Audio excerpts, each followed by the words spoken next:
Welcome to another football podcast. Today I'm going to be talking about the wild card round of the NFL playoffs. In the first game, the Cincinnati Bengals defeated the Las Vegas Raiders 26-19. It was a pretty good game, really fun to watch, and the Bengals passed the ball very well. The connection between quarterback Joe Burrow and wide receiver Ja'Marr Chase is amazing. Their chemistry is really good. Part of that is because they went to college together at LSU. That was one of the greatest seasons in college football history. They made history. During this game, there was a questionable call, that really impacted the game and left a stain on it. Quarterback Joe Burrow was rolling out of bounds.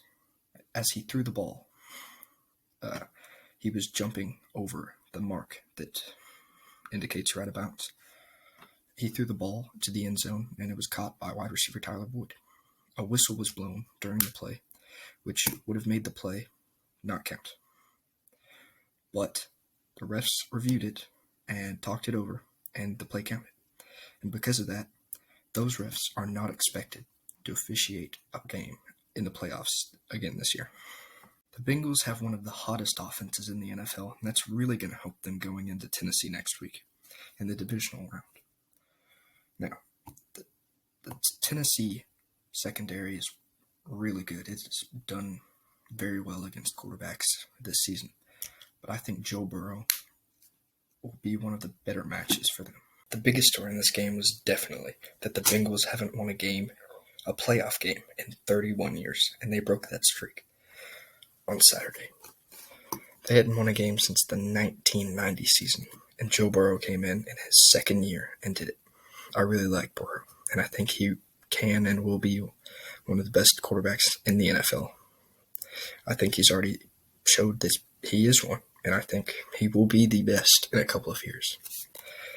Now, during the end of this game, on the Bengals' last drive, they chose to run the ball, and I think that was really a mistake. Running the ball, the Bengals hadn't been running the ball good all game, but they chose to run the ball and not pass the ball. And you may say, well, maybe they did that because they were trying to run the timeout. But when they punted, there was over 2 minutes left for the Raiders to deal with and go down and score. So you need a first down in that scenario.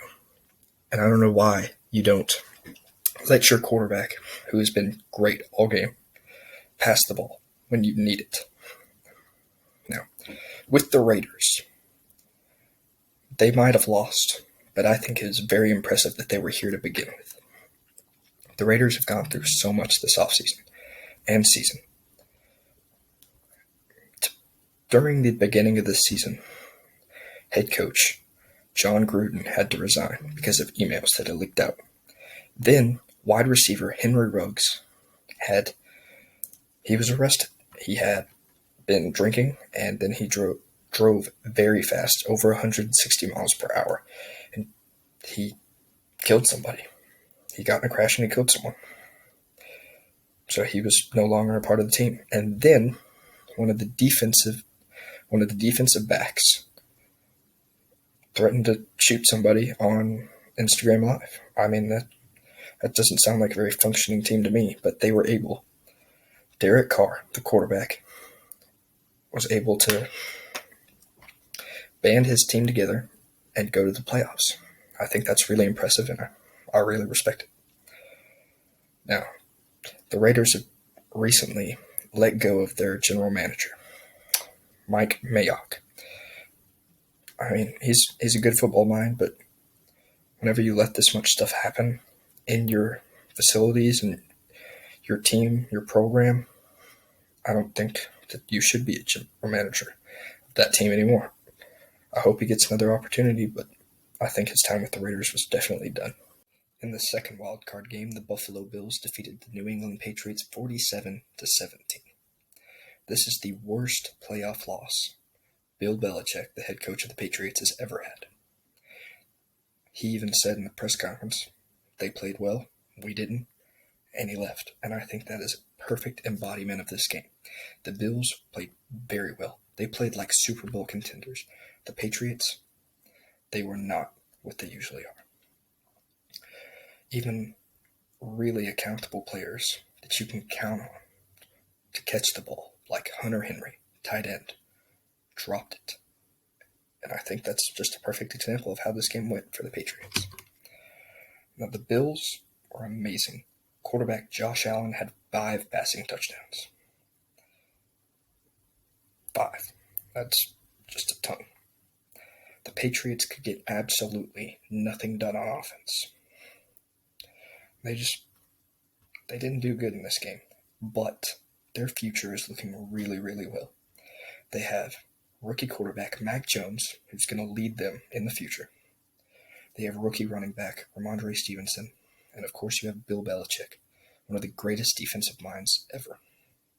In this victory, the Bills became the first team in playoff history to have a perfect game. No field goals, no punts. You score a touchdown on every drive you get the ball. And that really just sums up the game.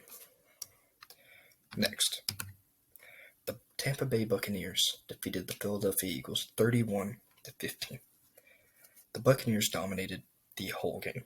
From start to finish, you could tell that the Buccaneers were just on a different level than the Philadelphia Eagles. The Buccaneers even had to deal with injuries like running back Leonard Fournette and running back Ronald Jones. Wide receiver Chris Godwin tore his ACL against the Saints a couple weeks ago. And during the game, offensive tackle Tristan Wirfs left the game with an ankle injury. They dealt with so many injuries, yet they were able to run the ball down the throat of the Eagles.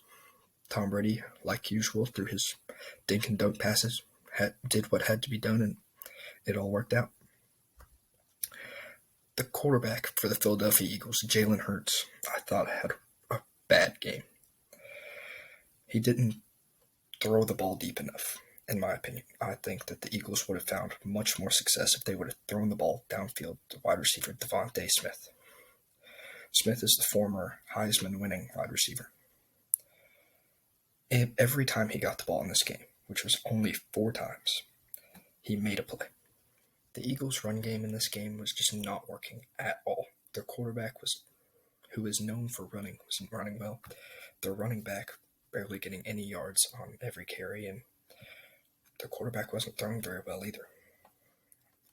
Against the depleted secondary for the Tampa Bay Buccaneers, that secondary is really injured right now. So I think their best option was probably to put backup quarterback Gardner Minshew in. Minshew is a starter. He's a starting caliber quarterback. He started in Jacksonville for a couple of years, and then he was signed with the Eagles. I think he's honestly a better quarterback than Jalen Hurts. I think he was definitely the better option in this game to play. But the Eagles didn't choose to do that, and I think that's a big reason why they lost. The Tampa Bay Buccaneers will continue in the playoffs. They'll go to the divisional round, and they'll play the 49ers. I don't think that'll be much of a problem. But later in the playoffs, I think being so injured will catch up to them. I don't think they'll make it that far in the playoffs. I know it's Tom Brady, but sometimes you're just too injured. The San Francisco 49ers defeated the Dallas Cowboys 23-17. So the Dallas Cowboys disappoint in the playoffs once again, after having a really good regular season. Now, the Dallas Cowboys started really slow in this game. They could not get anything done on offense. They were solid on defense, but linebacker Micah Parsons is still recovering from COVID, and so that really hurt them. But linebacker Van Der Esch, I thought, had a really good game. There are some guys in some games that you're just like, wow. When you watch, you're just like in awe of the way they're playing. And in this game, that was Deebo Samuel.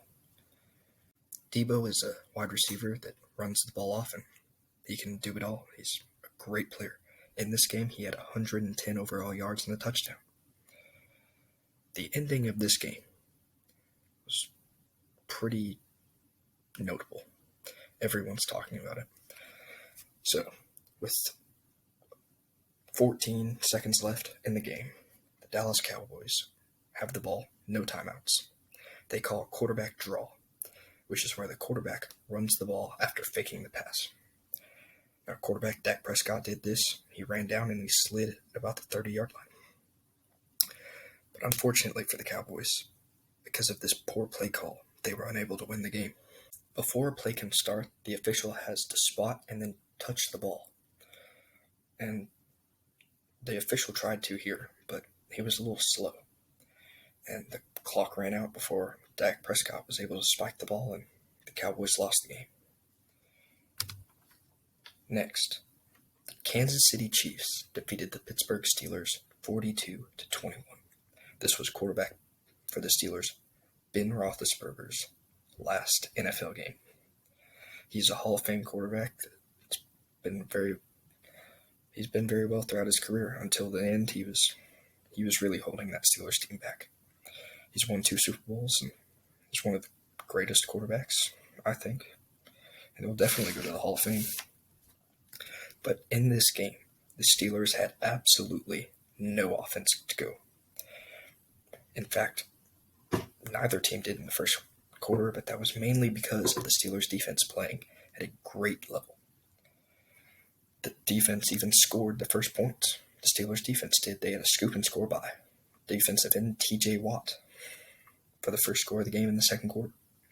The Steelers' defense did a great job. They held off the electric Chiefs offense for over a quarter. But you can only do that for so long. Quarterback Patrick Mahomes in the end would eventually pass for over 400 yards and 5 touchdowns. Tight end Travis Kelce even passed for a touchdown, but he also had over 100 yards receiving and another touchdown. Kansas City looked really good in this game. They may be an issue later on in the playoffs. They look like a Super Bowl caliber team, like they did a couple years ago whenever they won the Super Bowl against the 49ers, like they did last year whenever they went to the Super Bowl and were defeated by the Buccaneers. In the final game of Super Wild Card Weekend, the Los Angeles Rams defeated the Arizona Cardinals 34-11. The Rams, I thought, ran the ball really good in this game.